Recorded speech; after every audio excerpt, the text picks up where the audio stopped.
और goal is year कि सिर्फ हमें ये समझना है ज्वाइंटर ऑफ चार्जेस। जो भी हमारा लाइफ का गोल है उसको हमको डेली याद रखना पड़ेगा, नहीं तो सबसे दुनिया का आसान काम क्या है? अपने गोल से हट जाना सबसे आसान काम है।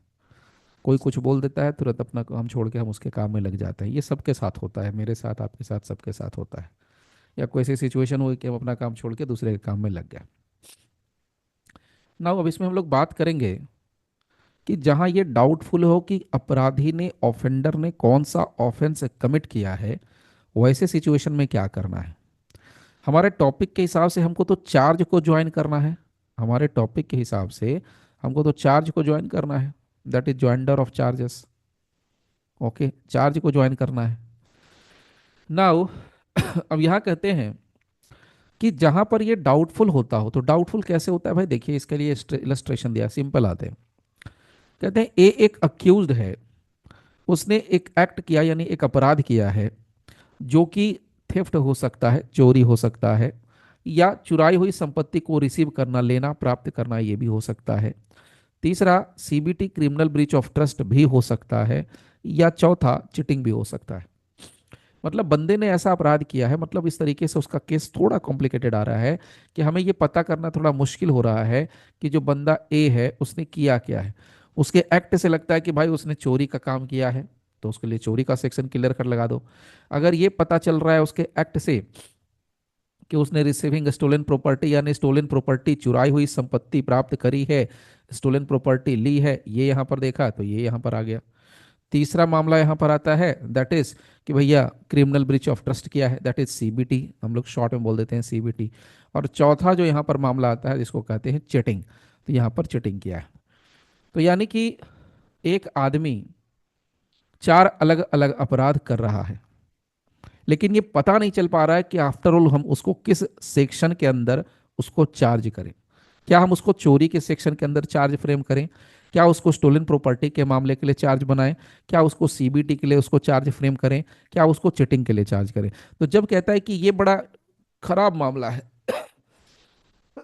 तो ऐसे सिचुएशन में आपको करना क्या है? तो ऐसे सिचुएशन में कहते हैं he may be charge with, he may be charge with theft, receiving stolen property, CBT and cheating.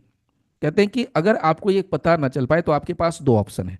Option number A कि भाई आप चारों अपराधों के लिए उसके ऊपर चार्ज फ्रेम कर दीजिए, चारों अपराधों के लिए। ऐसे अक्यूज के साइड से सोचेंगे तो ये लगेगा कि यार इसके साथ तो जाती है, लेकिन आपको जब पता नहीं है तो चार्ज फ्रेम करने में कोई दिक्कत नहीं है। ध्यान से सुनिए, चार्ज फ्रेम करने में समस्या नहीं है। चार्ज जिस सेक्शन के अंदर फ्रेम हो गया ठीक है, उसको साबित अगर हो जाता है, गवाह वैसे मिलते हैं, अगर वो अपराध साबित हो जाता है तब समस्या होती है। अगर वो साबित हो गया तो उस केस में समझिए कि उसका कन्विक्शन होना तय है। और अगर साबित नहीं हुआ तब तो बात ही खत्म हो गई, अक्विटल ही होना है। तो मुद्दे की बात क्या है? अगर नहीं पता हो तो चारों के चारों सेक्शन, चारों के चारे अपराधों के लिए आप क्या कर दीजिए, इसके खिलाफ चार्ज फ्रेम कर सकते हैं। या दूसरा ऑप्शन ये है कि आप इनमें से किसी एक के लिए कर सकते हैं। या तो सिर्फ थेफ्ट के लिए कर दें, या तो सिर्फ स्टोलन प्रॉपर्टी, चुराई हुई संपत्ति प्राप्त करने के लिए, रिसीव करने के लिए उसके खिलाफ कर दें, या तो सीबीटी के लिए कर दें, या तो सिर्फ चिटिंग के लिए कर दें। तो यहाँ पर चारों ऑप्शन दे रखा है। और यहाँ कहते हैं he may be charge with, he may be charge with, यहाँ से he may be charge with having committed theft or या रिसीविंग स्टोलन प्रॉपर्टी और क्रिमिनल ब्रीच ऑफ ट्रस्ट और चीटिंग।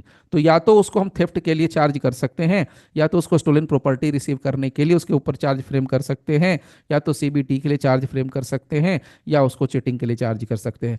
तो कहता है कि जब आपके कंफ्यूजन दिमाग में चल रहा हो तो सारे के सारे अपराधों के ऊपर चार्ज फ्रेम कर दीजिए, या आपको थोड़ी बहुत आपको लगता है कि क्लैरिटी है तो आप उनमें से किसी एक अपराध के लिए चार्ज फ्रेम कर सकते हैं। दोनों ऑप्शन आपके ऊपर रहता है। तो ये था हमारा इलस्ट्रेशन नंबर ए, और ये हमारा सेक्शन है 244। अब दूसरा सिचुएशन देखिए, हमारे लिए यहाँ पर क्या है? डाउटफुल। यहाँ पर मामला क्या है? Doubtful.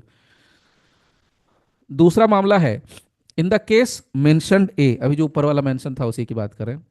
A is only charge with theft. मान लीजिए कि अभी जो जस्ट एग्जांपल दिया उसमें कहते हैं सिर्फ चोरी के मामले के लिए ए को चार्ज फ्रेम किया गया, ए के ऊपर सिर्फ चोरी का मामले के लिए चार्ज फ्रेम हुआ। Now it appears that he committed the offence of CBT. लगता है, कह रहे हैं इफ इट अपियर्स दैट, ये लगता है, प्रतीत होता है कि भाई उसने जो ऑफेंस किया है वो सीबीटी किया है, या that of receiving stolen property, चुराई हुई संपत्ति को प्राप्त करने का अपराध किया है, तब उस कंडीशन में he may be convicted of CBT और receiving stolen property though he was not charged with such offence. देखिए क्या इंटरेस्टिंग पॉइंट है, ये है जो अंडर ऑफ चार्जेस का जलवा। मतलब भले ही आप चार्ज फ्रेम ना करें, आपने चार्ज फ्रेम किया सिर्फ चोरी के मामले में,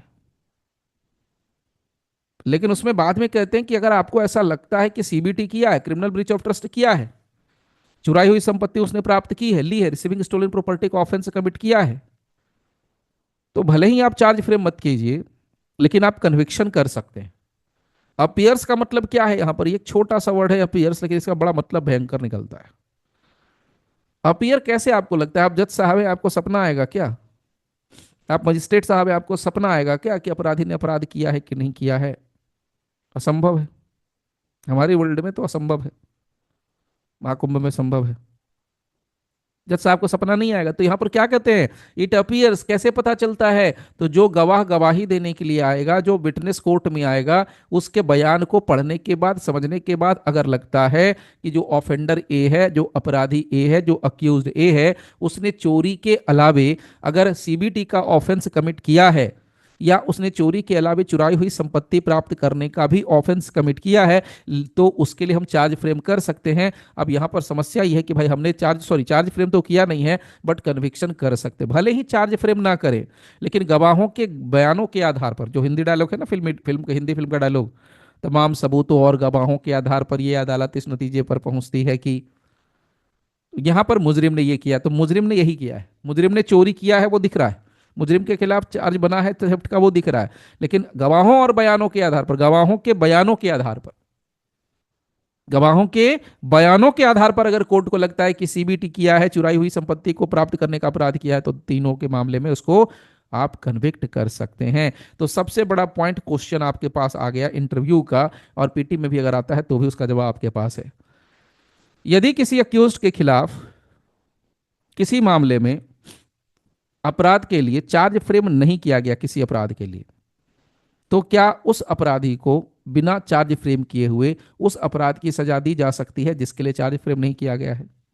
आंसर इज यस। और ये कब पॉसिबल है? ये 244 के सेक्शन के अंदर पॉसिबल है, 244 के अंदर ये पॉसिबल है। 244 बोले तो 221 सीआरपीसी, 244 बीएनएसएस के तहत ये पॉसिबल है कि बिना चार्ज फ्रेम किए भी हम उस अपराध की सजा दे सकते हैं। Number C and the last illustration, A states on oath,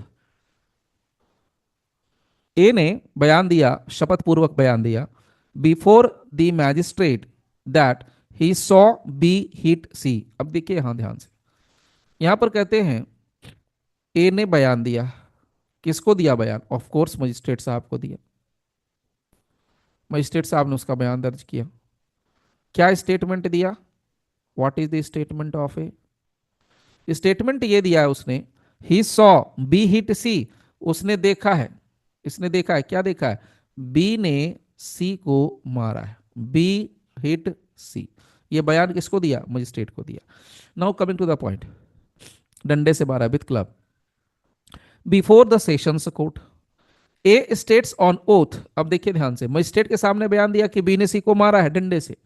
अब यही बात जब सेशंस कोर्ट में कहने की बारी आती है, तो ए जाके ऑन ओथ शपथ पूर्वक बयान में कहता है कि भाई बी ने सी को नहीं मारा है। तो यहां पर कहता है मजिस्ट्रेट की कोर्ट में कि मारा है, यही आदमी पहुंच जाता है सेशंस कोर्ट में तो कहता है कि जी नहीं मारा है, सेशंस कोर्ट में कहता है कि जी नहीं मारा है, सो नहीं मारा है, नॉट, यहां पर अफर्म है, यहां पर निगेटिव है, दोनों है, तो यहां पर कहते हैं कि नहीं मारा है। अब यहां पर सिचुएशन हो गई खराब, भाई एक बात पर रहो, या तो मारा है या तो नहीं मारा है। मजिस्ट्रेट को देख के कहते हो कि मारा है, सेशन जज को देख के कहते हो नहीं मारा है। तो यहां पर जो अपराधी ए है उसको आप किस अपराध के लिए सजा देंगे? तो यहां पर क्या लिखता है, A may be charge in the alternative and convicted of intentionally giving false evidence. तो झूठा बयान दिया ना, शपथ पूर्वक बयान दिया ना, जानबूझ के दिया ना, जानबूझ करके शपथ पूर्वक बयान, ओथ पर मजिस्ट्रेट के यहां भी बयान दिया, ऑन ओथ मजिस्ट्रेट के यहां भी बयान रजिस्टर कराता है, ऑन ओथ सेशन कोर्ट में भी रजिस्टर कराता है। एक जगह यस बोलता है, एक दूसरी जगह नो बोलता है, तो इसको क्या कहा जाएगा? इंटेंशनली फॉल्स एविडेंस देना, जानबूझ करके गलत बयानी करना। Although it can not be proved which of this contradictory statement are false. बिल्कुल सही बात है। एज ए जज आपको पता नहीं है कि बंदा सच बोल रहा है कि झूठ बोल रहा है। मतलब कहने का ये है, बात की गहराई को समझते हैं। ए ने वास्तव में देखा है कि नहीं देखा, ये मेरे को पता नहीं। वास्तव में बी ने सी को मारा है, ये मेरे को पता नहीं। मजिस्ट्रेट साहब को क्लियर नहीं है कि भाई सच में मारा है कि नहीं मारा है। मजिस्ट्रेट साहब की कोर्ट में कहता है हाँ जी मारा है, यही बात सेशन कोर्ट में जाके कहता है कि ये नहीं मारा है। लेकिन ये क्लियर नहीं है मारा है कि नहीं मारा, ये झूठ बोल रहा है, दोनों जगह दो स्टेटमेंट बोल रहा है। तो जब हमको पता नहीं है कि सच में घटना क्या है, what is the real occurrence, मारा है नहीं मारा है, मारा है नहीं मारा है, we have no clear statement. As a जज we have don't have any clarity, हमारे पास कोई क्लियरिटी नहीं है कि मारा है कि नहीं मारा है। तो वैसे सिचुएशन में कहता है कि झूठ बोलने के लिए, फॉल्स एविडेंस देने के लिए आप इसके खिलाफ चार्ज बनाओ, उसके लिए उसको सजा दो, भले उसका आपको पता ना हो कि कौन सा झूठा स्टेटमेंट। झूठा स्टेटमेंट क्या है, फॉल्स एविडेंस कौन सा है? मारा है ये झूठ बोला, नहीं मारा है ये झूठ बोला। झूठ क्या बोला उसने वही पता है, फिर भी आप उसको उसके लिए कन्विक्ट कर सकते हो, उसके लिए चार्ज फ्रेम कर सकते हो। ये यहां पर क्लियर कट इन्होंने बात कर दी। नाउ अब आते हैं इसके नेक्स्ट पॉइंट पर। तो नेक्स्ट पॉइंट क्या निकलना है हमारे लिए? सेक्शन है 244। सेक्शन 244 में 244 में हमें करना क्या है? कुछ नहीं, सिंपल सा फंडा है। देखिए यहां पर आपको सामने से एकदम क्लियर कट हेडिंग दे रखा है, मार्जिनल नोट्स दे रखा है कि जब आपके माइंड में कंफ्यूजन हो। कंफ्यूजन इन्होंने देखिए तीन तरह से कंफ्यूजन को कवर किया है। ज्वाइंटर ऑफ चार्जेज के मामले में कंफ्यूजन का मामला देखिए, सबसे पहले कहते हैं कि पता ही नहीं कि अपराधी ने कौन सा अपराध किया है। तो कहते हैं अगर आपको इस बात का कंफ्यूजन हो कि अपराधी ने कौन सा अपराध किया है, जब आपको क्लियर नहीं हो, तो या तो सारे अपराध के लिए चार्ज फ्रेम कर दो इकट्ठा करके, सारे सेक्शंस लगा दो जो कि जजेज अक्सर करते हैं, या तो किसी एक सेक्शन को लगा दो। अच्छा, दूसरा एक और मजेदार पार्ट कहते हैं यहां पर, जब आपको यह क्लियर ना हो कि भाई कौन सा अपराध किया है नहीं किया है, तो किसी एक सेक्शन के लिए, किसी एक अपराध के लिए चार्ज फ्रेम कर दो। अगर गवाह के बयान के आधार पर अगर आपको यह क्लियर कट दिखता है कि इसने दूसरा अपराध किया, तीसरा अपराध किया, चौथा अपराध किया है, पांचवा अपराध कोई किया है, तो भले ही उसके लिए तुमने चार्ज फ्रेम नहीं किया, नहीं किया कोई फर्क नहीं पड़ता, बट स्टिल उसके लिए आप उसको कन्विक्शन कर सकते हो। तो सारे आपके कंफ्यूजन क्लियर कर रहा है ये बेयर एक्ट, ये क्लियर कर रहा है आपको बीएनएसएस। तीसरा बहुत क्लियर कट यहां पर कहा इन्होंने लास्ट में कि भाई झूठ सच का पता ना चल रहा है, आपको नहीं चल रहा है पता, झूठ क्या है सच क्या है। क्या यह सच है कि उसने मारा? क्या यह सच है उसने देखा? झूठ सच का पता नहीं चल रहा है। लेकिन अगर कोई अपराध कर रहा है, तो उस अपराध के लिए सीधे सीधे इसको कन्विक्ट कर सकते हो, चार्ज फ्रेम करके कन्विक्ट किया जा सकता है। यही बात आपको 244 के सेक्शंस के अंदर कही गई है और कुछ भी नहीं कहा गया है। देखिए इसका सब section 2, if in such a case the accused is charge with one offence, एक ही ऑफेंस लगाया, जैसे वहां पर थेफ्ट का एग्जांपल था, and it appears in evidence, देखिए यहां पर क्लियर करा ना एविडेंस, वहां पर नहीं लिखा है लेकिन यहां क्लियर करा, and it appears in evidence यानी साक्ष्य के आधार पर, he committed a different offence for which he might have been charged, he might have been charged under the provisions of subsection 1, he may be convicted of the offense which he is shown to have committed, although यद्यपि he was not charged with it। मतलब जिसके लिए charge frame नहीं किया है उसके लिए भी तुम उसको सजा दे सकते हो, ऐसा ये सेक्शन कह रहा है, ऐसा ये बीएनएसएस कहता है, बहुत क्लियर क्लियर कहता है। तो समरी में क्या आ गया कि सारे कंफ्यूजन में कंफ्यूजन दूर कर लीजिए, जब भी डाउटफुल लगे आप क्लियर कर लीजिए। अब आइए इसके नेक्स्ट पार्ट पर। देखिए अब आते हैं सेक्शन 245 पर। सर। तो हाँ बोलिए सर। सर एक क्वेश्चन है सर, जैसे मान लीजिए अगर यदि गवाह हॉस्टाइल हो जाता है तो उस उसके ऊपर सर ये प्रोविजन तो अप्लाई हो सकता है 244। गवाह हॉस्टाइल हो जाता है तो 244 का एप्लीकेशन करेंगे। अगर आपके पास है, देखिए गवाह हॉस्टाइल होने का मतलब फॉल्स एविडेंस है क्या? नहीं, जैसे मान लीजिए अभी जैसे ज्यादातर सर केसेस में देखते हैं कि जैसे पॉक्सो होता है, तो हम्म। वो क्या करते हैं कि पहले तो केस कर देते हैं, फिर बाद में कॉम्प्रोमाइज कर लेते हैं और यहाँ पे आकर हॉस्टाइल हो जाते हैं। इस स्थिति में सर ये 244 अप्लाई होगा ना उसके ऊपर? देखिए देखिए, आपको किलर वाले कर देते हैं, समझिएगा, पूरा बेसिक से बता दें। हॉस्टाइल अगर गवाह सर होता है तो इसका मतलब क्या हो गया, और यहाँ पर जो बता रहा है ये क्या कह रहा है। यहाँ पर देखिए, यहाँ पर हम लोग बात कर रहे हैं ज्वाइंडर ऑफ चार्जेस की, और वहाँ सर पर बता रहा है ये हॉस्टाइल की। हॉस्टाइल क्या है? हॉस्टाइल का मतलब है कि हमने जो हम हॉस्टाइल का सीधा मतलब ये निकलता है कि जिस पार्टी ने मुझे बुलाया उस पार्टी की तरफ से मैंने बयान न दे करके दूसरी पार्टी के साइड से बयान दिया। अगर प्रोसिक्यूशन का गवाह मैं हूं, और प्रोसिक्यूशन का गवाह तो मैं हूं, लेकिन मैं कोर्ट में आकर के डिफेंस के साइड में बोल दिया, अक्यूज के साइड में आके बोल दिया, इसी को बोलते हैं सिंपल भाषा में कि वो आदमी क्या है, वो आदमी हॉस्टाइल हो गया, वो गवाह हॉस्टाइल। हॉस्टाइल हो गया। तो यहाँ पर अब इसको हम झूठ कैसे बोलें? अगर ये झूठ का सर मामला हो गया, हाँ, आते हैं। हम्म, अब यहाँ पर सर ज्वाइंडर ऑफ चार्ज में क्या कॉन्सेप्ट है? ज्वाइंडर ऑफ चार्ज में ये कॉन्सेप्ट कह रहा है कि अगर आपके गवाह ने एक जगह एक बात बोली और दूसरी जगह दूसरी बात बोली, ध्यान से सुनिएगा, एक जगह एक बात बोली, दूसरी जगह दूसरी बात बोली, और दोनों ऑन ओथ बोली है। कंडीशन क्या है? ऑन ओथ बोली है। तो भाई आपको इस सत्य का पता नहीं है कि ये सच क्या है झूठ क्या है, अब ये तो कभी कुछ कह रहा है कभी कुछ कह रहा है, एक बात पे रहे तब तो हम इसकी बात का भरोसा करें। तो जब ऐसे सिचुएशन हो कि जब किसका क्लियर नहीं हो कि इसने देखा है नहीं देखा, अपराध होता है या कुछ भी स्टेटमेंट इसका क्लियर नहीं है, तो हम इसके खिलाफ फॉल्स एविडेंस देने का मुकदमा बना सकते हैं। हमें नहीं पता हो तो भी हम इसके लिए फॉल्स एविडेंस बना देने का मुकदमा कर सकते हैं। इसको यानी कि मुकदमा करने का मतलब सीधा कहना है, आप इस सेक्शन के अंदर चार्ज फ्रेम कर सकते हैं, और इसके खिलाफ आप कन्विक्शन भी कर सकते हैं अगर साबित हुआ तो हॉस्टाइल का जो कॉन्सेप्ट है, इसमें हम क्या, अब इस चीज का बहुत सिंपल कहते हैं। अब ये देखिए, केस हॉस्टाइल तो हम लोग लेके पकड़ लिए। अब हो सकता है कंप्लेंट केस है कि पुलिस केस है, ये मुझे नहीं मालूम, आपको भी नहीं मालूम, एक एग्जांपल ले लें, पुलिस केस है। तो अगर ओथ पे आकर के झूठा बयान दे रहा है तो बेशक आप इसको फॉल्स एविडेंस में घसीट के लाइए, नो डाउट। बिल्किस बानो का केस आप लोग पढ़ रखे होंगे, नहीं पढ़े हैं तो जानिए।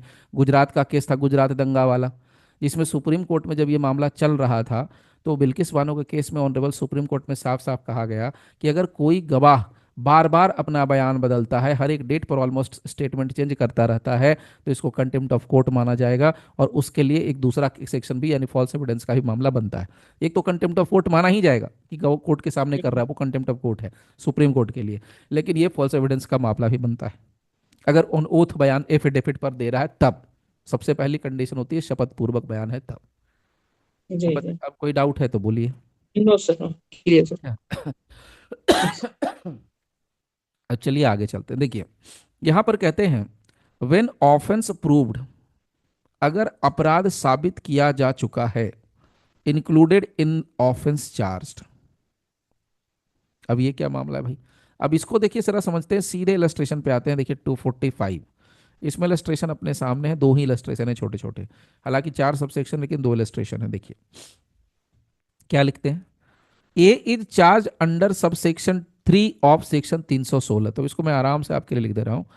ए का जो चार्ज फ्रेम हुआ है, इसमें सेक्शन लगा है इसको 316, और 316 के साथ लगा है सबसेक्शन 3। ठीक है, 316 subsection 3 BNS। Okay, now with criminal breach of trust in respect of property entrusted to him as a carrier। ठीक है, it appears that he did commit criminal breach of trust under subsection 2 of section 376। अब यहां पर कहते हैं option ये भी हमारे पास है कि भाई लगता है उसका बयान वगैरह गवाह का देख के कि यहां पर ये वाला अपराध भी सबसेक्शन 2 वाला भी किया है, 2 भी किया है, 3 भी किया है। Now in respect of the property, but लगा हुआ छोटा सा, that it was not interested to him as a carrier, इसको लेकिन सौंपा नहीं किया था कैरियर के तौर पे। He may be convicted of CBT under the said subsection 2 of section 316। अब यहां पर कह रहा है मे बी कन्विक्टेड, ये चार्ज की बात ही नहीं कर रहा है, ये सीधे कन्विक्शन की बात कर रहा है। यहां पर कह रहा है चार्ज के लिए, यहां पर कह रहा है कन्विक्शन के लिए, और कन्विक्शन कह रहा है कि 316 के दो में होगा। भाई क्यों होगा, लेट्स सी। पहले हम लोग क्या करते हैं, 316 आराम से निकालते हैं और देखते हैं 316 में है क्या, लेट्स सी। चाहे वो BNS होता है चाहे IPC होता है, तो भी मैं आप लोग को दिखाता ही दिखाता। ये गया हमारा 316, आराम से ले लेते हैं 316, ये रहा हमारा। देखिए देखिए, 316 का 2, 316 का 3, CBT CBT।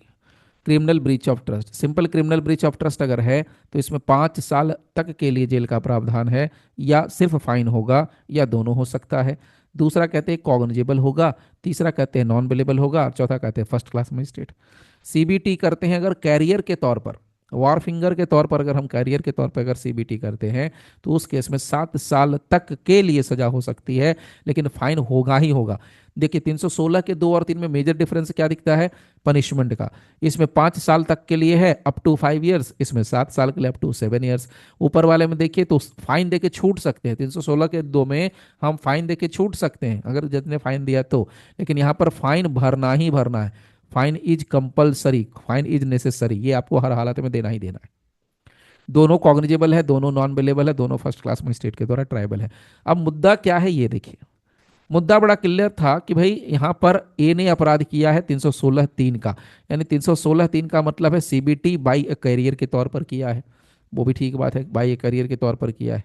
नाउ यहाँ तक ठीक है, लेकिन आगे ये फिर कहते हैं लगता है, इट अपियर्स, फिर मैं कह रहा हूं इट अपियर्स, तो अपियर कैसे आएगा, गवाहों के बयान पढ़ने के बाद, गवाहों के बयान सुनने के बाद। सो गवाहों के बयान पढ़ने सुनने के बाद लगता है कि नहीं, जो अपराधी ए है उसने सीबीटी 316(2) वाला भी किया। देखिए सामने से बना 316(3) कैरियर वाला, लेकिन गवाहों के बयान पढ़ने के सुनने के बाद समझ में लगता है कि नहीं 316 का 2 भी किया है। अब चार्ज फ्रेम किसमें हुआ है, यहां पर बहुत क्रिस्टल क्लियर लिखा है, चार्ज हुआ है 316 के 3 में, 316 के 2 में चार्ज फ्रेम नहीं हुआ है। फिर से रिपीट कर रहा हूं, दूसरे सेक्शन में चार्ज फ्रेम नहीं हुआ है, बट स्टिल कि चार्ज फ्रेम नहीं हुआ है फिर भी he may be convicted of CBT under the said subsection so and so. मतलब चार्ज फ्रेम नहीं भी हुआ तो भी गवाह ने, तो इसका मतलब क्या हो गया, फिर से वो बात कन्फर्म हो गई कि अगर मान लीजिए किसी अपराधी ने अपराध किया है, और जिस सेक्शन के लिए अपराध, जिस ऑफेंस में जो सेक्शन में अपराध किया है उस अपराध के अलावे अगर कोई दूसरा तीसरा अपराध है जिसका कि जिक्र नहीं है, जिसके लिए चार्ज फ्रेम नहीं है, बट गवाहों के बयान को पढ़ने के बाद, सुनने के बाद, समझने के बाद आपको लगता है कि किया है, तो फिर आप उसमें डायरेक्ट कन्विक्ट कर सकते हैं, even though you have not charge for that offences. आपने उन अपराधों के लिए अगर उसको चार्ज नहीं फ्रेम किया बट स्टिल आप उसको क्या कर सकते हैं, कन्विक्ट कर सकते हैं। तो ये बात जरा इसको अब देखिए यहां पर क्या लिखते हैं, when a person is charged with an offense consisting of several particulars। अब एक अपराध है सीबीटी, उसमें पर्टिकुलर सेवरल पर्टिकुलर्स, अलग अलग ब्यौरा है, a combination of some only of which constitute a complete minor offense। उसमें एक माइनर ऑफेंस आया, जैसे 316 का 2 और 316 का 5, एक में 5 साल की सजा है, एक में 7 साल तक की सजा है, and such combination is proved. अगर वो साबित हो जाए, यहां पर लिखा इट अपीयर्स तो वहां का साबित हो जाए, but the remaining particulars are not proved, यहां पर बाकी साबित नहीं होता है, तो भी कह रहा है he may be convicted of the minor offence though he was not charge with it. तो यहां पर माइनर ऑफेंस क्या है, ये 5 साल वाला, तो साबित हुआ 316(3), चार्ज बना किसके लिए 316(3), बट स्टिल अगर इसके लिए आपके पास कोई एविडेंस आता है तो इवन तो आपने चार्ज फ्रेम नहीं किया है बट स्टिल इसके लिए आप इसको कन्विक्ट कर सकते हो। ये क्रिस्टल क्लियर फंडा है इसका। अब भाई इसका दूसरा इलेस्ट्रेशन देखिए, ए इज चार्ज, ए का ट्रायल चार्ज किया गया 117 के 2 के लिए बीएनएस विथ कॉजिंग हर्ट, ठीक, with causing grievous hurt, sorry with causing grievous hurt. He proves, कहां जा रहे हो भाई, he proves that he acted on grave and sudden provocation. देखिए क्लियर करा। अब 117 का 2 क्या, पहले उसको भी थोड़ा आराम से देख लेते हैं, कोई दिक्कत नहीं है, थोड़ा मेहनत ही तो करना है, एक ही बार करना है। उसके बाद इसका मैं समरी आपको दे देता हूं। 117 का 2 ये रहा हमारा 117, वेयर इज 117, ये रहा हमारा 117, ठीक। वॉलेंट्री कॉजिंग ग्रीवियस हर्ट, यहां पर भी 117 का 2 लिखा है और वहां पर 117 का सब सेक्शन 2, ठीक। So a charge under section 117 का 2 BNS with causing grievous hurt. He proves that कि उसने जो काम किया है वो ग्रेव एंड सडन प्रोवोकेशन में किया है। He may be convicted under sub section 2 of section 122। यहां लिखा है कि he proves that he acted on grave and sudden provocation. तो भैया ग्रेव एंड सडन प्रोवोकेशन में किया तो 122। अब लेट सी 122 में क्या है, कहां गया 122, ये लो, ये तो नीचे आ रहा है, इसी में देख लेते हैं। देखिए 122, ये रहा हमारा 122। 122 का कौन सा सेक्शन है, सब सेक्शन 2, तो ये रहा 122 का सब सेक्शन 2। क्या लिखा है, causing grievous hurt on grave and sudden provocation not intending to hurt any other than the person who gave the provocation. तब इसमें क्या लिखा है, 5 साल तक के लिए जेल है, या सिर्फ फाइन होगा जो कि 10,000 रुपए तक का होगा, या दोनों ही हो सकता है। ये कॉग्निजेबल है, ये बेलेबल भी है, ये फर्स्ट क्लास मजिस्ट्रेट के द्वारा ट्रायबल भी है। सो अब यहां पर क्या लिखा है, अब देखिए क्या है मामला, सिंपल भाषा में। आप मान लीजिए अपराधी हैं ए, या मैं अपराधी हूं ए, मैंने किसी को पकड़ के पीट दिया, ग्रीवियस हर्ट, चोट पहुंचा दी। अब ग्रीवियस हर्ट कर तो दिया, लेकिन मैं साथ में ये कह रहा हूं, ये प्ली ले रहा हूं, ये साबित हो गया है, ये प्रूव्स दैट, मतलब मैं ये साबित कर रहा हूं कोर्ट, कि ग्रेव एंड सडन प्रोवोकेशन में मैंने उसको पीटा था, किसी आदमी को पीटा होगा तो मैंने उसको पीटा, ग्रेव एंड सडन प्रोवोकेशन में। अब यहां कानून की किताब में क्या लिखा है कि अगर आप ग्रीवियस हर्ट पहुंचाते हो, ग्रेव एंड सडन प्रोवोकेशन में चोट पहुंचाते हो, ग्रीवियस हर्ट पहुंचाते हो, चोट पहुंचाते हो ग्रेव एंड सडन प्रोवोकेशन में, तो इसके लिए भी दंड मिलेगा। भले आपको किसी ने उकसाया और उकसाने पर आपने किसी को मारा, आपने उसको उकसाने पर ग्रीवियस हर्ट पहुंचाया, तो अगर किसी ने उकसाया उसके बाद भी अगर आप मारते हो तो उसमें क्या मिलेगा, आपको दंड होगा। तो यहां पर कहता है दो चीजों के लिए दंड मिला, एक तो पीटने के लिए दंड मिला 117 के अंदर, voluntarily causing hurt, grievous hurt, और दूसरा कि भाई उकसा, मैंने ग्रीवियस हर्ट कैसे किया, क्यों किया, ये ग्रीवियस हर्ट किया मैंने ग्रेव एंड सडन प्रोवोकेशन में, उसके लिए किया। तो यहां पर दो अलग अलग ऑफेंस बने हैं, तो यहां पर कह रहा है कि एक में किया तो भी यहां पर दूसरे के लिए उसको कन्विक्ट किया जा सकता है, ये किया जा सकता है। यानी 122 के लिए चार्ज फ्रेम नहीं किया गया था, सीधे शब्दों में समझिए। ए पर जब चार्ज लगा तो 117 का 2 बीएनएस के तहत चार्ज फ्रेम हुआ, और ए के खिलाफ 122(2) का मामला नहीं बना, ठीक है, चार्ज इसके लिए फ्रेम नहीं हुआ, नॉट चार्ज, इसके लिए चार्ज नहीं किया गया था, चार्ज इसके लिए किया गया था। लेकिन ये साबित किया गया, ये कोर्ट में साबित हुआ, ये प्रूफ्स। तो अगर साबित भी किया तो अपने पैर पे एक तरीके से कुल्हाड़ी मार लिया, और यहां पर इसके लिए भी दंड है। अब वो दंड इसको मिल रहा है कितना, 5 साल तक के लिए जेल है, या 10,000 रुपए तक का फाइन है, या दोनों ही है। ये यहां पर आ गया 122 का, तो ये भी क्लियर कर दिया। तो अब इसको जरा ऊपर देखिए, when a person is charge with an offence, अब एक व्यक्ति को चार्ज किया गया किसी अपराध के लिए, एंड फैक्ट्स आर प्रूव्ड, जो कि रिड्यूस कर देता है इसको माइनर ऑफेंस में, तो माइनर ऑफेंस के लिए इसको कन्विक्ट किया जा सकता है। यानी बड़े अपराध के लिए चार्ज फ्रेम किया गया है, लेकिन अगर साबित होता है कि भाई माइनर अपराध किया है, तो माइनर अपराध के लिए सजा मिल सकती है, इवन दो कि उसको चार्ज नहीं किया गया है। तो बार बार ये बात क्लियर कर रहा है कि चार्ज फ्रेम नहीं करो तो भी कोई फर्क नहीं पड़ता, चार्ज फ्रेम नहीं करो तो भी कोई फर्क नहीं पड़ता। सो दिमाग में एकदम क्रिस्टल क्लियर मैसेज डाल लेना है कि इवन दो कि चार्ज चार्ज फ्रेम नहीं किया है, फिर भी उसके लिए हम कन्विक्ट कर सकते हैं अक्यूज पर्सन को। Next, when a person is charge with an offence he may be convicted of an attempt. देखिए अटेम्प्ट के लिए भी उसको हम क्या कर सकते हैं, दोषी कर सकते हैं। हालांकि अटेम्प्ट के लिए हमने सेपरेटली चार्ज नहीं किया, तो ये कॉमन सी बात है, इसमें कुछ अलग से हम लोग नहीं इसमें सेपरेट कर रहे हैं। इसके अलावा लास्ट में, nothing in this section shall be deemed to authorise a conviction of any minor offence, जहां पर कंडीशंस रिक्वेस्टेड फॉर इनिशिएशन छोड़ दी इसको, इसमें कुछ करने के लिए नहीं है। नाउ यहां पर जो कॉन्सेप्ट है उसके हिसाब से इसको मैंने छोड़ा है अभी। तो नाउ सेक्शन है 244 एंड यहां पर सेक्शन हमारा है 245। तो दो अलग अलग सेक्शन है, दोनों का सिर्फ इसके कीवर्ड पकड़िए। कीवर्ड में क्या लिखा है, डाउटफुल। जहां डाउटफुल है तो मैंने आपको बताया डाउटफुल 3 तरीके से बन रहा था। 3 तरीके में, जहां अपराध का पता नहीं है कि कौन सा अपराध किया है, तो सारे अपराध के लिए पकड़ के उसको लपेट दो, या किसी एक अपराध को पकड़ के लपेट दो, और बाद में अगर पता चलता है कि दूसरा तीसरा चौथा पांचवा छठा सातवां आठवां नौवां 10वां कोई भी अपराध किया है, उसके लिए भले ही तुमने चार्ज फ्रेम नहीं किया फिर उसके लिए, लेकिन कन्विक्शन कर सकते हो। ये बात आई थी लास्ट में।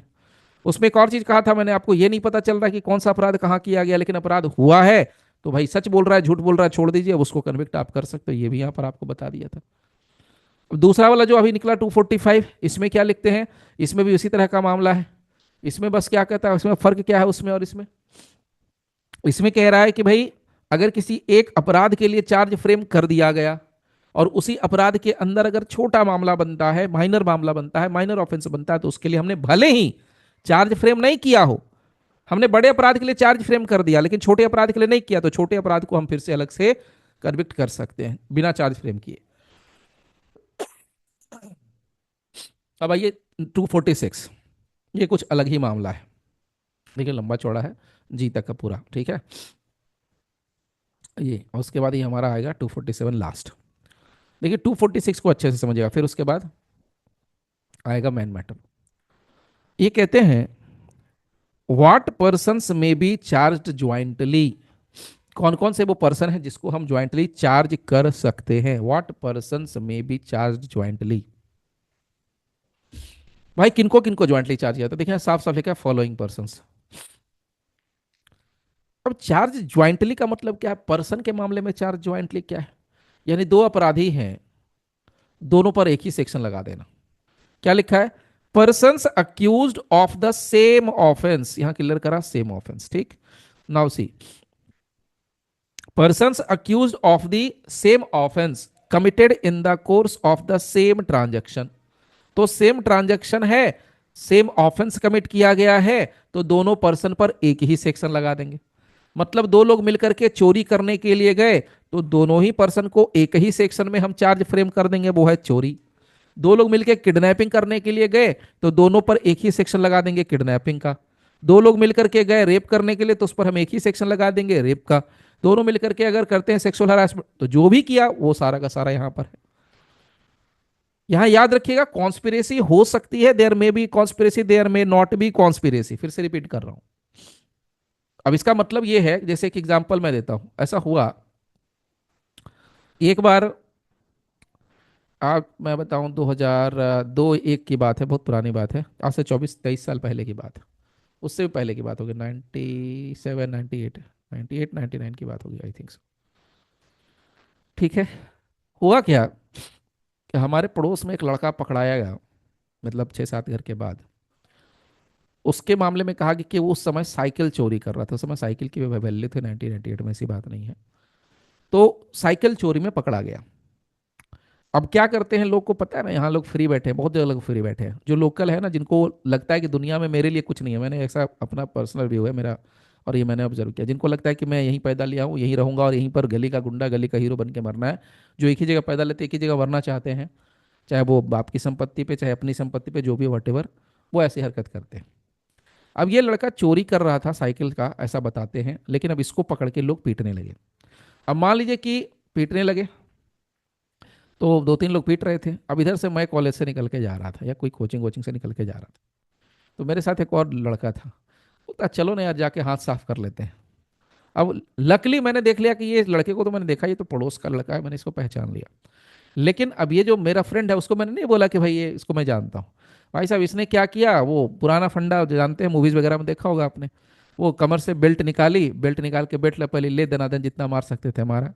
मैं खड़ा होकर तमाशा थोड़ी देर देखा, उसके बाद निकल लिया, क्योंकि मेरी मदर ने बड़े शुरू में सीख दी थी, भाई कहीं झगड़ा हो दूसरे के फटे में पैर सच में नहीं डालना चाहिए, ये बात फैक्ट है। ठीक है।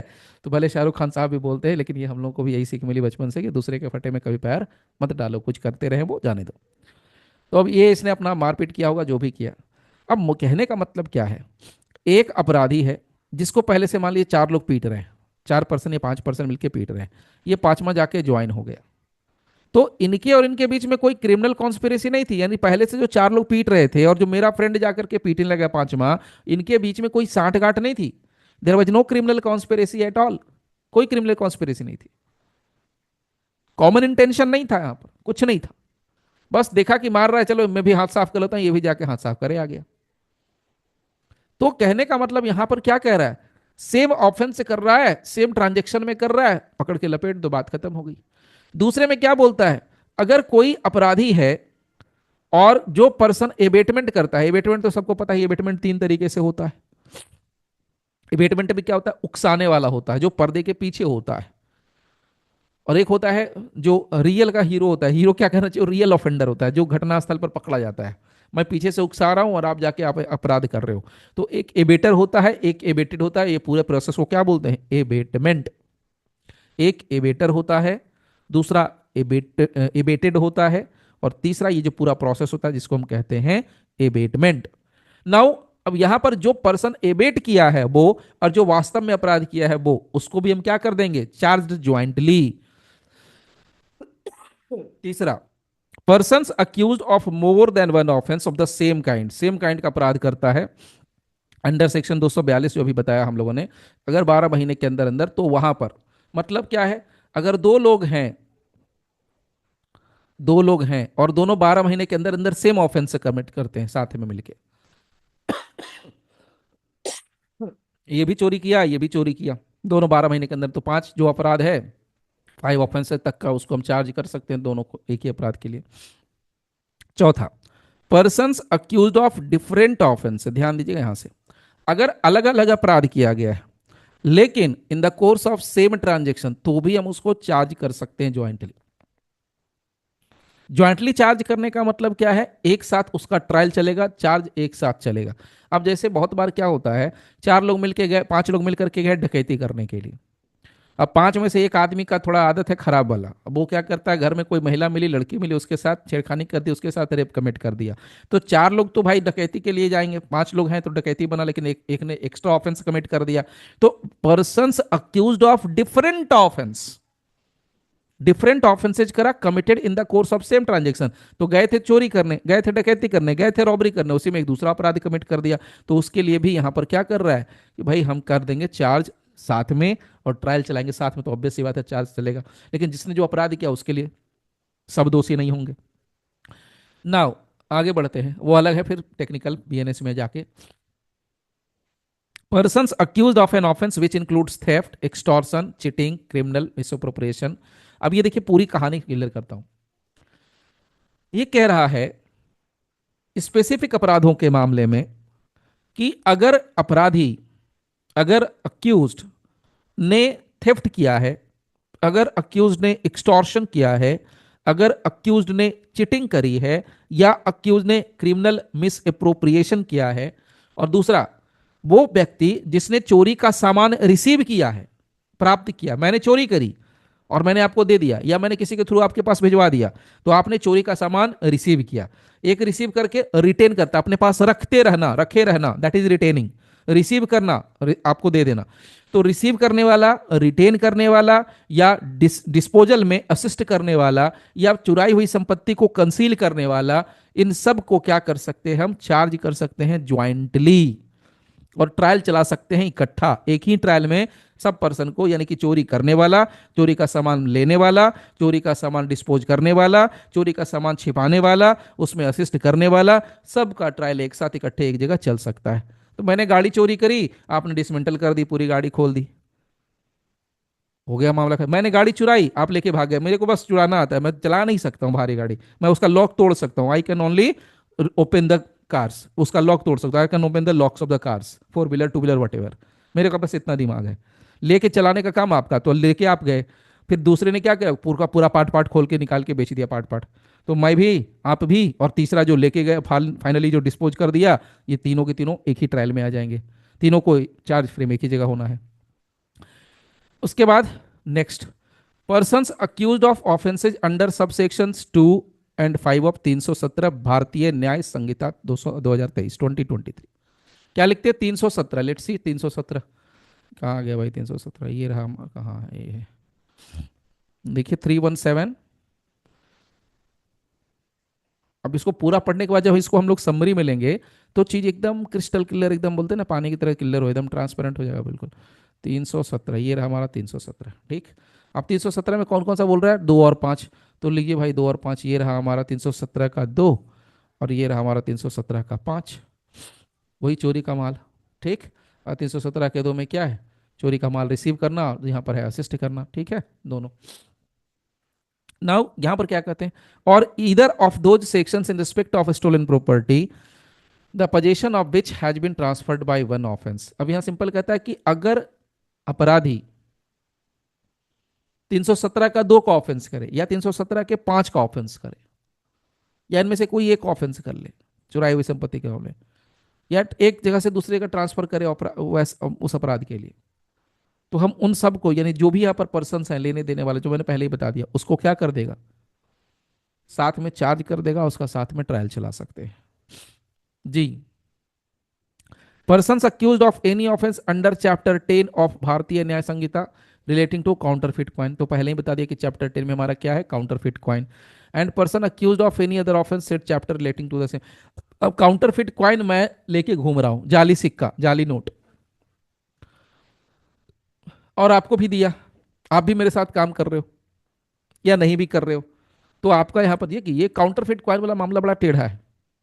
काउंटरफिट क्वाइन का जो डेफिनेशन है, काउंटरफिट का जब डेफिनेशन आप पढ़ोगे, भारतीय न्याय संहिता में, आईपीसी में सो कॉल्ड। तो उसमें बहुत साफ साफ कहता है कि काउंटर फिट का मतलब होता है कि जो व्यक्ति है उसको पता होना चाहिए कि जो मेरे पास नोट है, मेरे पास जो सिक्का है, वो काउंटर फिट है, जाली है। यानी कि या तो उसको पता है कि भाई इसको मैं जाली सिक्के को असली की तरह चला सकता हूं, या तो मुझे पता है कि मेरे पॉकेट में काउंटर फिट है, इसका इस्तेमाल किया जा सकता है, चलाया जा सकता है, या मेरे पास है, दोनों चीजें हैं। तो आपके देखिए ये बड़ा टेढ़ा मामला है। क्यों? इसमें कहता है खाली अगर पोजेशन से आपके निकल जाए, अगर आपके पास से जाली नोट निकल जाएगा तो आपका मेंस रिया साबित करने की जरूरत नहीं है कि आपका मेंस रिया था कि नहीं, आपका मेंटल एलिमेंट था कि नहीं, कि जाली नोट चलाना है, मुझे बेचना है, इंडिया की जो है वो इकोनॉमी को खराब करना, ऐसा कुछ नहीं है। बस आपके पास से रिकवर हो गया, बस आप गए, यानी एक्टस रिया काम करेगा, मेंस रिया काम नहीं करेगा इसमें। यह अपराध का ऐसा लक्षण है, अपराध का ऐसा सिम्टम है। तो ये यहां पर काम कर रहा है।